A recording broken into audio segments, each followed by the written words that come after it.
উত্তরবঙ্গে ভয়াবহ রেল দুর্ঘটনায় মৃত্যু হয়েছে অন্তত 10 জনের। ঘটনায় জখম হয়েছেন আরও 50 জন। সোমবারের এই ভয়াবহ দুর্ঘটনার পর 24 ঘন্টা পেরিয়ে গেলেও এখনও কাটেনি আতঙ্কের রেশ। চারিদিকে এখন শুধুই স্বজন হারানোর হাহাকার।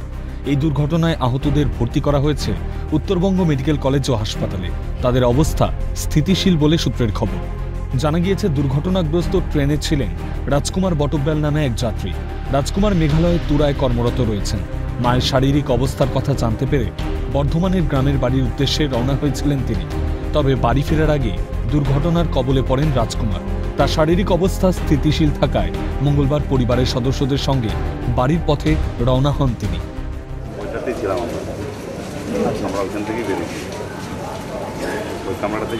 মানে ডুমরে মুচড়ে যাওয়া কামরাতেই আপনি ছিলেন। সেই কামরাটা কত নম্বর কামরা? আচ্ছা, আপনার অপোজিট সাইড আরএমএস না, আরএমএস ছিল পিছনটা, তার আগে জেনারেল নাম। কি পরিস্থিতি ছিল সেই সময়? কি পরিস্থিতি ছিল? পরিস্থিতি আর কারো সেন্স আছে, কারো সেন্স নাই। আমার উপর 6-7 জন পড়ে গেছিল। আমি তাদেরকে আবার তুললাম, তুলে তারপর আমি বললাম আমার এই পড়াগুলো সবই লোহার ঢুকে গেছিল সব। এদিকে মঙ্গলবার সকালেই দুর্ঘটনায় জখম এক শিশুর মৃত্যু হয়। এ প্রসঙ্গে কি জানালেন উত্তরবঙ্গ মেডিকেল কলেজ ও হাসপাতালের চিকিৎসক ডক্টর সন্দীপ সেনগুপ্ত, শুনুন। দেখুন, দুর্ভাগ্যজনক হলেও সত্যি যে একটি বাচ্চাকে আমরা হারিয়েছি। কালকে এসেছিল ডিগ্লাভিং ইনজুরি নিয়ে এবং ফ্র্যাকচার ছিল পায়ে, তার সঙ্গে লিভার স্প্লিন ইনজুরি ছিল, রাপচার ছিল, তো পেট ভর্তি ব্লাড ছিল। প্রথমেই শকে ছিল, তো সার্জেনরা, অর্থোপেডিশিয়ানরা সবাই মিলে যৌথ প্রচেষ্টায় অপারেশন করেছিল, কিন্তু তখন থেকেই খুব ডাউনহিল কোর্স যাচ্ছিল।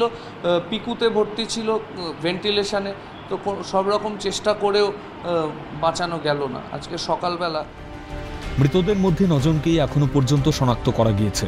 হসপিটালে যে 2 জন সিরিয়াস ছিল এই বাচ্চাটিকে নিয়ে, তারা 2 জন মারা যায়। তো টোটাল এখন আজকের হিসেবে 10 জন মারা গেছে।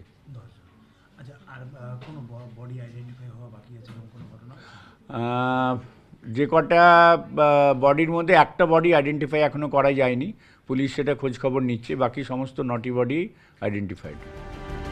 জানা গিয়েছে, এই দুর্ঘটনায় মৃত্যু হয়েছে অর্জুন রাম নামে এক ব্যক্তির।